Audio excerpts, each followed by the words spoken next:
साथियों नमस्कार, मैं सीए चेतन तारवानी अपने वीडियो 24 में आपका स्वागत करता हूं। माइक्रो एवं स्मॉल इंटरप्राइजेस को 45 दिनों के अंदर पेमेंट के संबंध में इनकम टैक्स की धारा 43B में एच क्लॉज जोड़ा गया है और यह असेसमेंट ईयर 1 अप्रैल 2024 से एप्लीकेबल है, अर्थात फाइनेंशियल ईयर 2023-24 से एप्लीकेबल हो चुका है।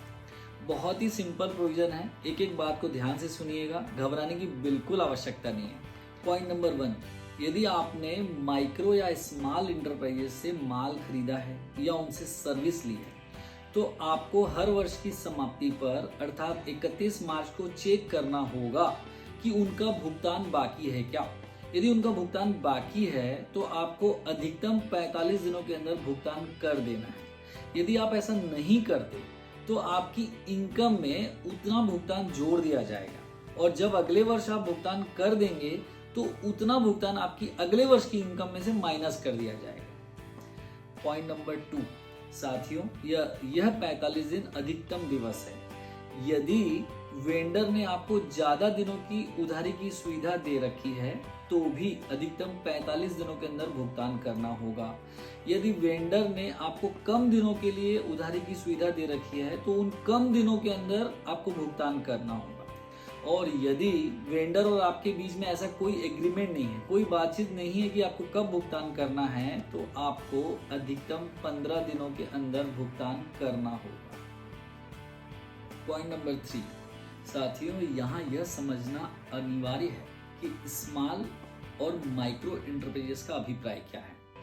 सबसे पहले इस धारा के लिए माइक्रो एवं स्मॉल इंटरप्राइजेस सिर्फ मैन्युफैक्चरर या सर्विस प्रोवाइडर ही कवर होते हैं, ट्रेडर नहीं होते। दूसरी बात, ये यूनिट माइक्रो या स्मॉल इंटरप्राइजेस के रूप में रजिस्टर्ड होने चाहिए। तीसरी बात, ये माइक्रो तभी रजिस्टर्ड होगी यदि इनका इन्वेस्टमेंट अधिकतम 1 करोड़ तक है प्लांट मशीनरी में और टर्नओवर 5 करोड़ तक है। और स्मॉल इंटरप्राइजेस तभी रजिस्टर्ड होंगी जब वो उनका इन्वेस्टमेंट 1 करोड़ से अधिक लेकिन 10 करोड़ से कम होना चाहिए और उनका टर्नओवर 5 करोड़ से अधिक लेकिन 50 करोड़ के अंदर होना चाहिए। पॉइंट नंबर 4, साथियों आपको ऐसा लगता होगा कि इनकम टैक्स डिपार्टमेंट को कैसे पता चलेगा कि आपने भुगतान किया कि नहीं।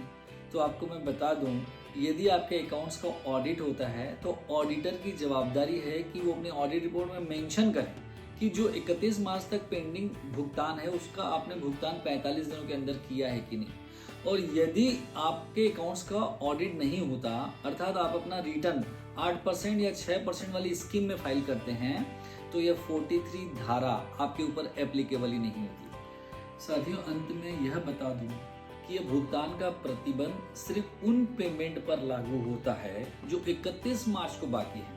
यदि आपने 31 मार्च के पहले भुगतान कर दिया है, चाहे 45 दिनों के बाद किया हो, वो सेक्शन में कवर नहीं होते। इन छोटे छोटे प्रोविजन को समझिए और बिजनेस को और बेहतर कीजिए। मैं हूं आपके साथ। जय हिंद।